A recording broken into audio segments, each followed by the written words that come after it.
May nakakatuwang kwento nga ang isang 18 na si Marian Benitez. Mula sa kanyang kwento, sinabi niya na break muna sa voting. Share ko lang.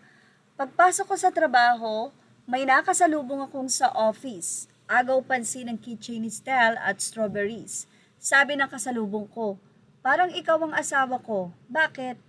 Mahilig din siyang SB. Sino bias niya? Dalawa eh. Yang si Stell at si Blank. Yung singkit, Justin? Hindi, Robert yata. Nilabas ko tuloy yung CP ko.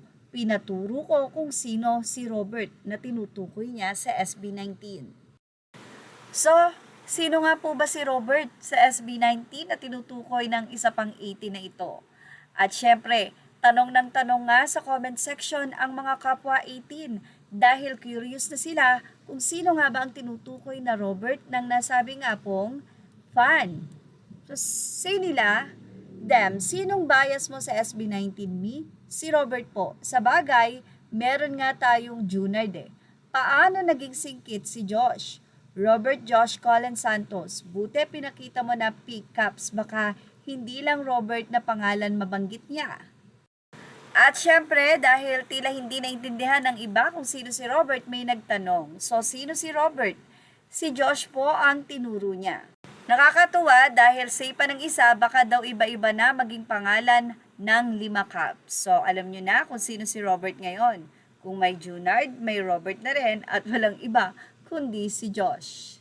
Anyway, sulitin na natin ang komedya dahil sa nasabing photo na ito na alam ni Justin na gagawa ng memes siya ng mga 18. Kaya naman, gumawa na siya ng sarili niyang memes. Narito po ang naging post ni Justin. Para kasi siyang tulog at nakapikit, kaya naman say ni Justin, hindi ako tulog. 136. Maiba naman sa mga nais ka pong mag-subscribe sa Disney Plus Philippines. Narito po, tinatanong kung may bayad po ba? Yes po, subscription-based si Disney Plus. Recommends go to Ninang GCash app, go to A Plus Rewards and search for Disney Plus.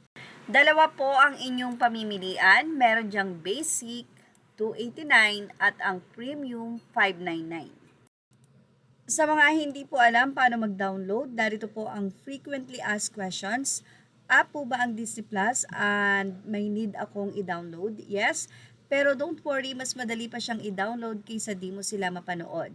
Mobile tablet, download lang ang Disney Plus app sa Google Play Store o Apple App Store. Sa laptop naman or desktop, hindi na kailangan mag-download, pwedeng diretso sa browser. Sa Smart TV naman, hanapin lang ang Disney Plus app sa TV's Apps Store kung supported ang device mo. So, narito po ang pinaka-importanting tanong. Kung need po ba mag-premium para makanood ng Lollapalooza? Hindi naman po okay na ang basic Disney Plus subscription. Ang importante na kapag subscribe ka na bago mag-start yung live stream. Mahal naman, LF4 kahati. Go basta approve ng account owner, pasok sa subscription rules at hindi dito sa AOG maghahanap. So, ang tanong po kung ano po ba ang difference between basic and premium. Sa basic po, 3 devices ang pwede pong maka-access. Habang sa premium naman po ay 10 devices. At ang premium, syempre mas maganda po ang kanyang quality. Habang ang basic naman po ay naka-full HD.